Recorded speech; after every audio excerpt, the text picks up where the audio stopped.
Persamaan kuadrat berikut ya, m-1x kuadrat ditambah 4x ditambah 2m sama dengan 0 mempunyai akar-akar real dan berbeda, maka nilai m berapa? Ini kalau dia mempunyai akar real berbeda, dua akar real berbeda, dia diskriminannya lebih besar dari 0 gitu.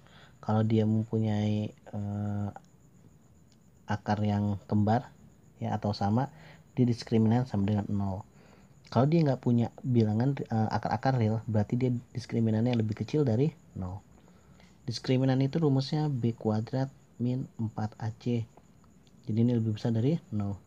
B nya itu koefisien dari x, A nya koefisien dari x kuadrat, C nya itu konstanta yang nggak ada x nya ya, berarti si m nya itu termasuk si C nya juga. Nah berarti b kuadrat, berarti b nya kan A ya, ini kan ini kan A, nih B, nih C, berarti B nya itu adalah 4 kuadrat dikurang 4, A nya itu M-1, harus dalam kurung ya, nanti salah perkalian kesininya. C nya itu 2M, lebih besar dari 0.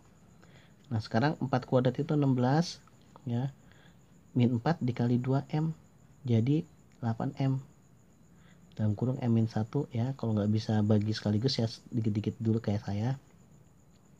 16 nya turun lagi, 8M kali M, 8M kuadrat min 8M dikali min 1 plus 8M lebih besar dari 0. Karena yang di depannya persamaan kuadratnya itu negatif, saya mau bikin positif semua biar lebih enak. Kalau saya mau bikin positif, ini berarti saya kali negatif semua ya. Si min 8 kan negatif, saya kali negatif biar dibalik, yang negatif jadi positif, yang positif jadi negatif. Jadi 8M kuadrat, ini kan positif jadi minus 8M, 16 jadi minus kan, minus 16 lebih besar, tandanya kalau misalnya dia ganti polaritas atau ganti tanda negatif ke positif atau positif ke negatif, ini tandanya jadi lebih kecil, kan tadinya lebih besar jadi lebih kecil. Kalau di sini lebih kecil kena negatif jadi lebih besar, kebalikannya aja. Ini kita mau faktorin ya, tapi kita kecilin dulu nih, dibagi 8 semua bisa kayaknya nih. 8M kuadrat dibagi 8 kan M kuadrat, ini min 8 kok min 8, min M, min 1M, min 16 dibagi 2 juga jadi min 2, lebih kecil dari 0.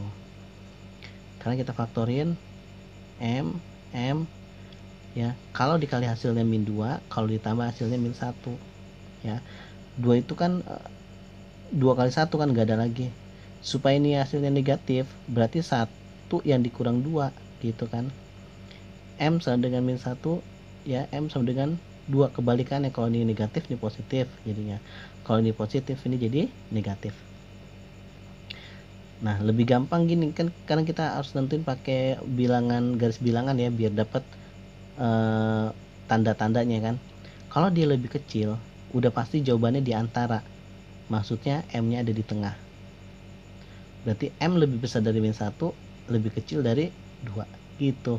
Kalau dia lebih besar jawabannya pakai atau nih, atau kayak gini nih, ini kan di antara nih, berarti min 1 sampai 2, min 1 sampai 2 ya. M lebih besar dari min 1 ya, dan M lebih kecil dari 2.